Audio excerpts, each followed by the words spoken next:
Welcome to SVR IAS Academy. ComeOnIndia.com is our website. In today's newspaper analysis video lecture, you are going to learn so many important topics. Today's date is 31st January 2017. Let's discuss important news articles published in different newspapers like Hindu, Times of India, Economic Times and other news sources. First article that is published in the Hindu newspaper is about Hafiz Syed placed under house arrest. Who is Hafiz Syed? He was the leader of Jamaat Uttawa. And JUD is a terrorist organization in Pakistan. Recently, Hafiz Syed and 4 associates have placed under preventive detention in their residence by Pakistan government. Jamaat Uttawa is involved in various terrorist activities in India and launched many attacks. Already, United Nations and US declared Jamaat Uttawa as a terrorist organization, but Hafiz Syed was moving freely and organizing rally in Pakistan, and Pakistan government didn't take any action against UN declared terrorist Hafiz Syed and his organization Jamaat Uttawa. You might have heard about Mumbai terror attack. Jamaat Uttawa and Hafiz Syed are responsible for launching the terror attacks in Mumbai. In that, more than 100 people were killed. Relationship between India and Pakistan got deteriorated because of that Mumbai terrorist attack, and India was asking Pakistan to hand over Hafiz Syed and ban the organization called Jamaat Uttawa, and UN and US were declared Jamaat Uttawa as a terrorist organization, but Pakistan didn't take any action against this terrorist organization. But recently the story is changing. Recently the new US President Donald Trump said he will take strict action against Pakistan if terrorist organizations are not banned. So in this background, Pakistan government has put Hafiz Syed under house arrest. So in this background, let's prepare thoroughly on the terrorism in South Asia and its impact, especially about Hafiz Syed and Masood Azhar, India's demand to ban the organizations, and what is UN 1267 committee, what India moved a resolution against Masood Azhar, why China blocked our initiatives, and so on. To get complete video lecture on this topic, visit our website ComeOnIndia.com. Now let's discuss about the BCCI and the recent developments. Recently, Supreme Court has formed a panel of 4 experts to manage BCCI. BCCI stands for Board of Control for Cricket in India. So the 4-member Committee of Administrators are Committee of Administrators appointed by Supreme Court to implement the Lodha Committee recommendations. The members are Vinod Roy, he was the former Comptroller and Auditor General, and Ramachandra Guha, you might have known well, is a historian, and Vikram Limay is a IDFC MD, and former Indian women cricket captain Diana, who will work to implement the Lodha Committee recommendations in the state cricket associations. BCCI is the national governing body for cricket in India, and it was formed in 1928. So BCCI was formed before independence. So it was formed in 1928 as a society registered under Tamil Nadu Societies Registration Act.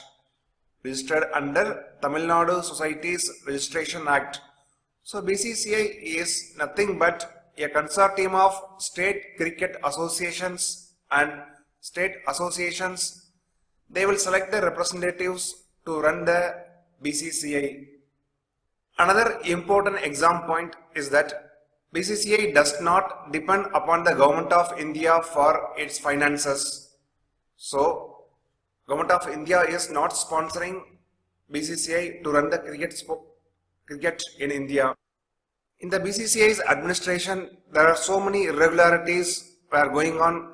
In this background, the case has gone to Supreme Court, and Supreme Court appointed Lodha committee to give suitable recommendations to run BCCI in a transparent manner.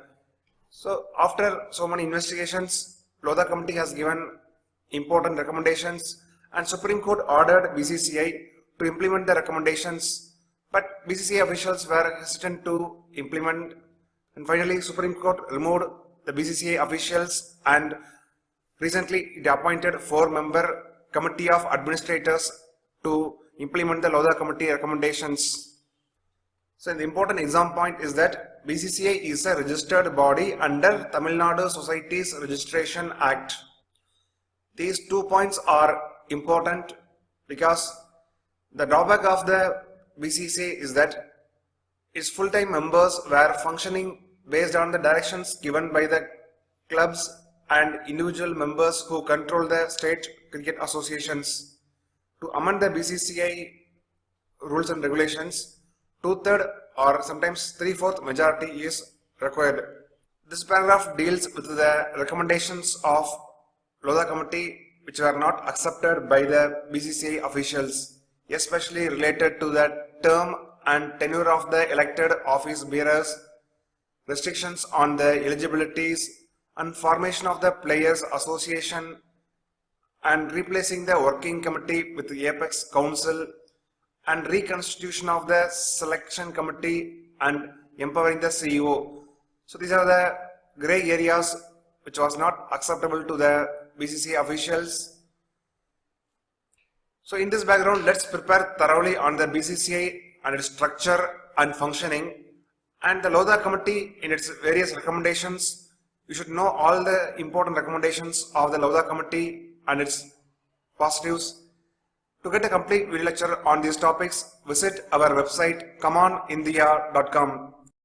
Now let's discuss about the RBI's decision to ease curbs on the cash withdrawal. Recently, Reserve Bank of India lifted the curbs on the cash withdrawals for the holders of current account, cash credit account, and overdrafts with immediate effect. What about saving bank account? The weekly withdrawal limit of 24,000 will continue for the saving bank account holders. But one change has been made. Cash withdrawal from ATM was capped at 10,000 rupees per day for saving bank account holders, but the limit was withdrawn to 24,000 rupees.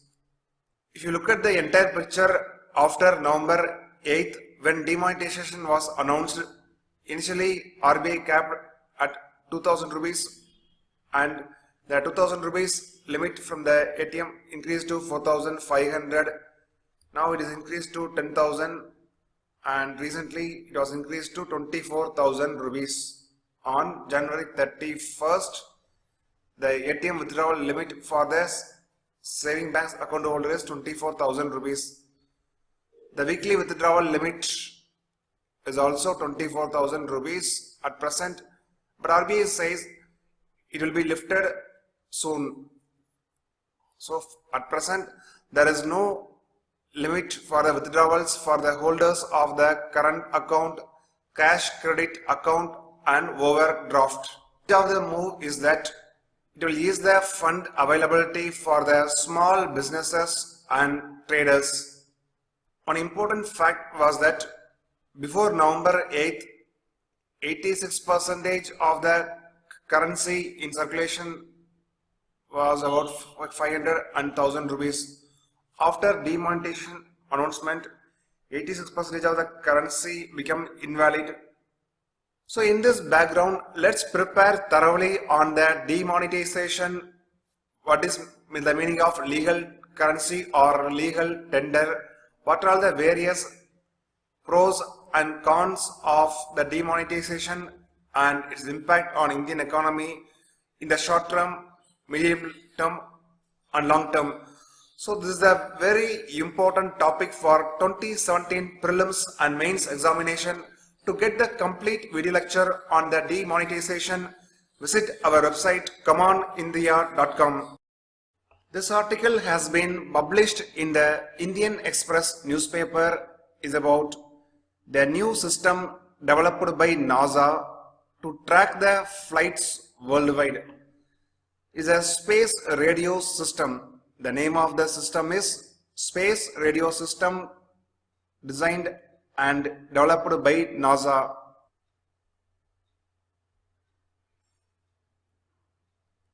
At present, so many flights from different countries and companies are flying in the air, and you may ask a question, how they are flying without colliding with each other. At present, airplanes relies completely on the radar surveillance via land-based radar stations. So the land-based radar stations are placed in the different parts in different countries. When flight travels through the land, we can easily find out the real-time location of the flight. What about if flight travels through the vast extent of the ocean? Because we can't place the radar stations here. So for that, when flight is traveling over the ocean, pilots has to fly the flights at a different altitude. It means for every country, for every company, the altitude is fixed. So the flight has to remain in the particular altitude when flying over the ocean. Also, the pilot has to enter the flight path altitude so that from the ground we can track or we can assume the location of the flight passing over the ocean. You might have heard about MH370, the plane that was traveling from Malaysia to China, missed in the midair in the ocean somewhere, but still we are not able to track the pieces of MH370. The drawback is that we have only land-based radar stations, because over the ocean we can't track the flight in the real time. To alleviate this drawback, NASA has developed world's first space-based global air traffic control system. Why we need to place the radio stations in the land or ocean?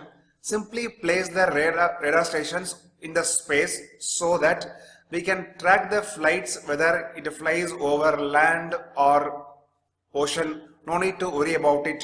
So is a logic behind the NASA that developed space-based global air traffic control system.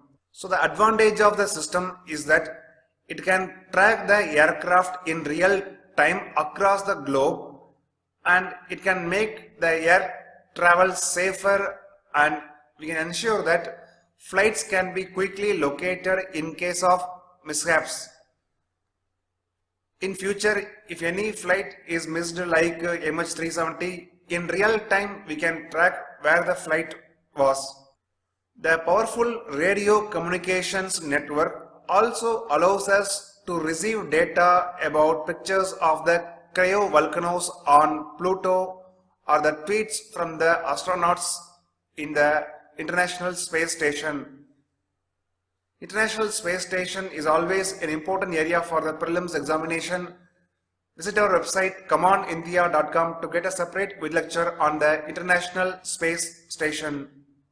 This topic is important, and in GS paper 3 syllabus the topics fits here. So the science and technology developments and its application and effects in our day-to-day life. Because if NASA successfully deploys space-based air traffic management system, we can travel in the aircraft safely. One more important exam point is that at present Aviation turbine fuel. Aviation turbine fuel accounts for 40 to 45% of the running cost met by the aircraft carriers, because a flight has to maintain certain altitude over the ocean.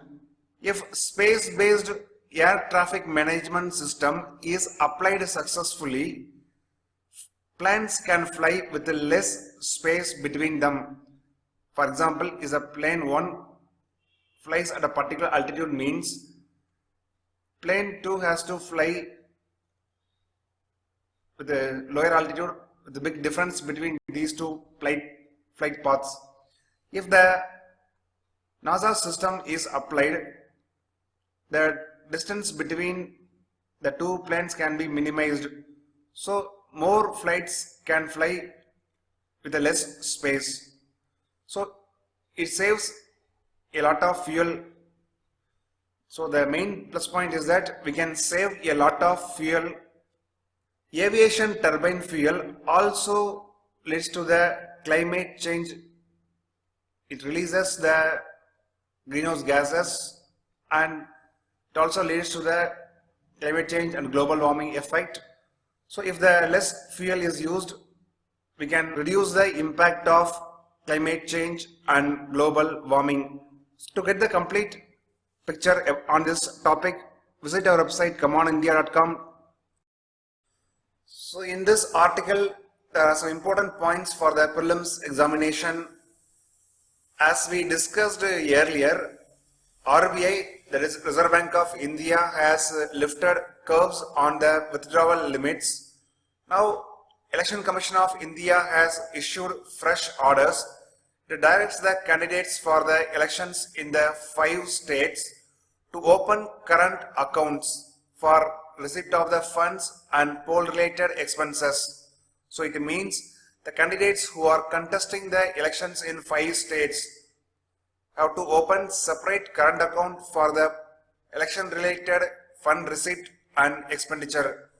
The 5 states which are undergoing elections are Punjab, Uttarakhand, Uttar Pradesh, Goa and Manipur. One more point is that the statutory limit of expenditure for the Punjab candidates is 28 lakh, and the candidates who are contesting election from Uttar Pradesh and Uttarakhand is also 28 lakhs. So 28 lakh limit for 3 states, Punjab, Uttarakhand and Uttar Pradesh, 20 lakh limit for Manipur and Goa. So now you can understand one point, the statutory limit on expenditure is not uniform across India, so it varies from different states depending upon the size and population. One more topic that is very important for the 2017 IAS examination is about Manipur and Nagaland issue and the demand for Greater Nagalim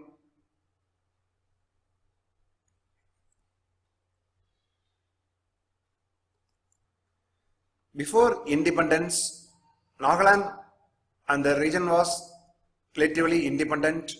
After 1947, Nagaland and other states became part and parcel of India. The radicals formed extremist outfits demanding the independence of Nagaland and adjoining regions, and they called this a Greater Nagalim. Greater Nagalim. It means Greater Nagaland. In this image, you can see the northeastern states, Arunachal Pradesh, Nagaland, Manipur, Mizoram and other states. It is the border between India and Myanmar. So the demand for Greater Nagaland means it includes some parts of the Arunachal Pradesh, entire Nagaland, some parts of our neighboring country, that is Myanmar, and northern parts of the state of Manipur.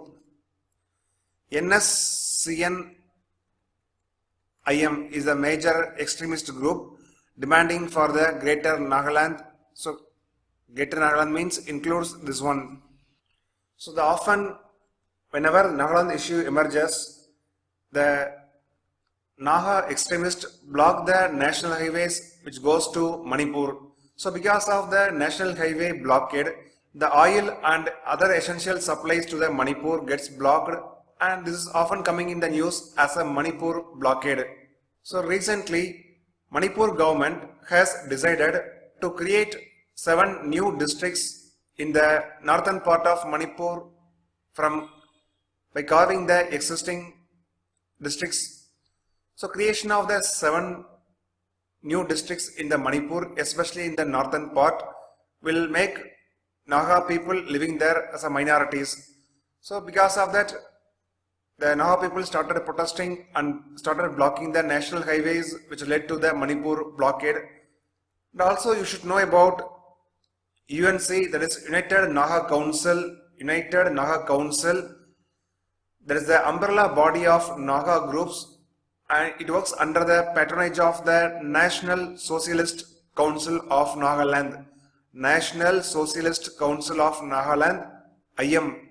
IM stands for Isak Muiwa. It is known as NSCN Isak Muiwa.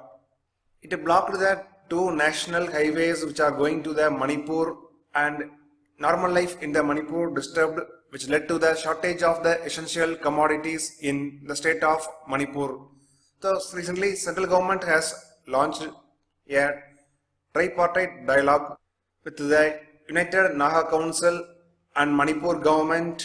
In this background, you should also know about 2015 framework agreement signed between the NSCN and Union government to resolve the decades-old Naga issue.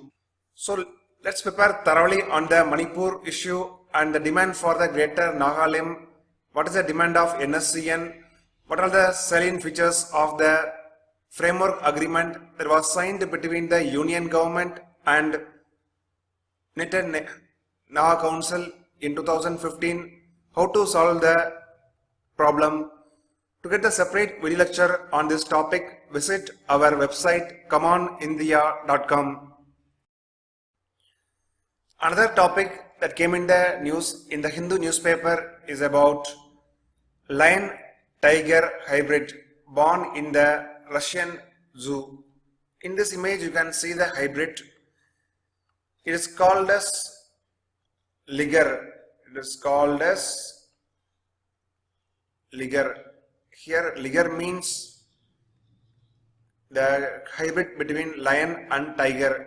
So take the L from here, remove the T, so you will get the name of liger. So it is one of the rare cross between the tiger and lion in the Russia. So the cross was named as SAR. One more important point is that ligers can grow the biggest. So the ligers are known as the biggest cat in the animal kingdom.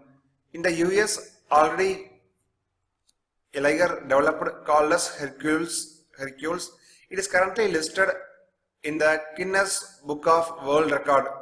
In the Guinness Book of World Record, the Hercules was named as the biggest feline in the world. Feline means cat, or simply you can say cat family.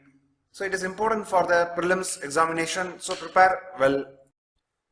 That's all about today's current affairs video lecture. To get more video lectures on current affairs, visit our website commandindia.com. We are providing prelims crash course for the 2017 prelims examination, under which you will get online video lectures for the entire prelims topics, traditional topics and current affairs for last 1 year, India Yearbook and Economic Survey online video lectures and prelims test series. If you are interested, visit our website commandindia.com or simply WhatsApp. Our WhatsApp number is 809-809-99 and 22. All the best for your IAS exam preparation.